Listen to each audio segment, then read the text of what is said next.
Si Jesus ug si Abraham. Juan Kapitulo 8 versikulo 48 hanggang 59. Mitubag kang Jesus ang mga kadagkoan sa mga Hudyo, tinuod di ay ang among giingon nga ikaw usa ka Samarianhon, ug gisudlan sa dawtan nga espiritu. Mingon si Jesus, walay dawtang espiritu nga misulod kanako. Ginapasidunggan ko lang ang akong amahan, apan ginapakaulawan ninyo ako. Wala ako magtinguha og kadungganan alang sa akong kaugalingon. Ang amahan mao ang nagtinguha nga pasidunggan ako sa mga tawo, ug nahibaluan niya nga tinuod ang akong mga gipanulti. Sa pagkatinuod, sultihan ko kamo nga ang mga nagatuman sa akong mga pagpanudlo dili gayud mamatay. Mingon kanya ang mga kadagkoan sa mga Hudyo, karon na siguro na gayud namo nga gisudlan ka sa dawtang espiritu. Bisan si Abraham namatay, ug ingon man ang mga propeta.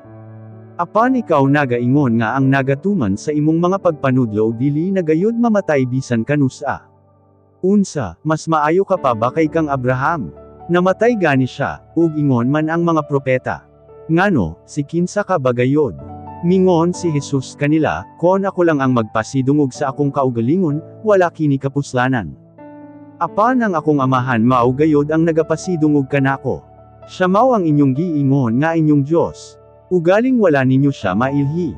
Apan ako nakaila kanya. Karon, kon mo ingon ako nga wala ako makaila kanya, mahimo akong bakakon sama kaninyo. Apan ang tinuod, nailhan ko gayud siya og ginatuman ko ang iyang pulong.